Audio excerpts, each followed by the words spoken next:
सत्ता तुमच्या हातात आहे, मात्र तुमच्या विचाराच्या विरोधात बोलणाऱ्यांना तुरुंगात टाकण्यासाठी तुम्ही सत्ता चालवत आहात का? तसे असेल तर रशियाचा हुकुमशाह पुतीन आणि तुमच्यात फरक काय? आणि रशियामध्ये जी हुकुमशाही आहे ती हळूहळू भारतात आणण्याचा तुमचा प्रयत्न आहे का? असे सवाल करत माजी केंद्रीय कृषी मंत्री शरद पवारांनी पंतप्रधान नरेंद्र मोदींवर जोरदार हल्लाबोल केला.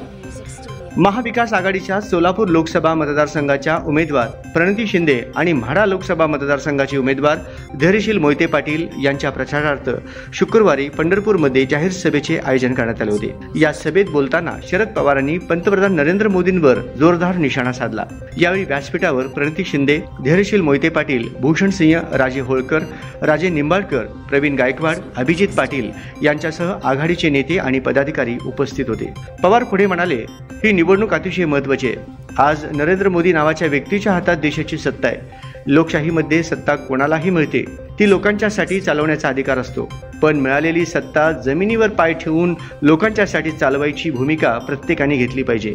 मात्र आज ज्यांच्या हातामध्ये सत्ता आहे ते देशात फिरतायत, भाषण देत आहेत. त्यांच्या भाषणामधून ते नेहरू, राजीव गांधी, इंदिरा गांधी यांच्यावरती टीका करत आहेत. मात्र नरेंद्र मोदी हे देशाचे पंतप्रधान आहेत. त्यांनी कोणत्या एका पक्षाचे नेतृत्व करता कामा नये.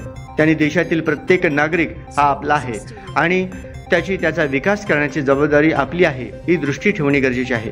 प्रधानमंत्री सगळ्यांना एकत्र घेऊन चालले पाहिजे, मात्र त्यांची ती भूमिका नाही.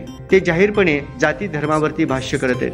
पंतप्रधान मोदी हे ज्या जवाहरलाल नेहरूंनी देशाला लोकशाही पद्धतीने स्वातंत्र्य मिळवून दिले त्यांच्यावर टीका करत असल्याचा आरोपही पवार यांनी यावेळी केला. राहुल गांधी हे एक विकासाभूमिक तरुण राजकारणी आहेत. ते संपूर्ण देश पायी चालत जाऊन देशातील जनतेच्या समस्या जाणून घेत आहेत, त्या समस्या सोडवण्यासाठी प्रयत्न करत आहेत. असे असताना देखील त्या राहुल गांधींवर शहजादा म्हणून टीका केली जाते. मात्र राहुल गांधींनी काहीतरी चांगलं काम केलंय, कमीत कमी त्यांच्याविषयी चांगलं बोलता येत असेल तर वाईट तरी बोलू नका, अशा शब्दात पवार यांनी नरेंद्र मोदींचे कान टोचले. धैर्यशील मोहिते पाटील आणि सोलापूर लोकसभा मतदारसंघाच्या उमेदवार प्रणिती शिंदे यांना प्रचंड बहुमताने विजयी करून लोकसभेत पाठवावे असे आवाहन केले. तसेच सोलापूर आणि म्हाडा या दोन्ही लोकमतदारसंघाचे लोकप्रतिनिधी म्हणून ते जेव्हा दिल्लीला येतील त्यावेळी त्यांना या दोन्ही मतदारसंघाचा विकास करण्यासाठी जी काही मदत लागेल ती आम्ही दिल्लीत मी आणि माझे सहकारी करतील असे आश्वासनही यावेळी पवार यांनी दिले.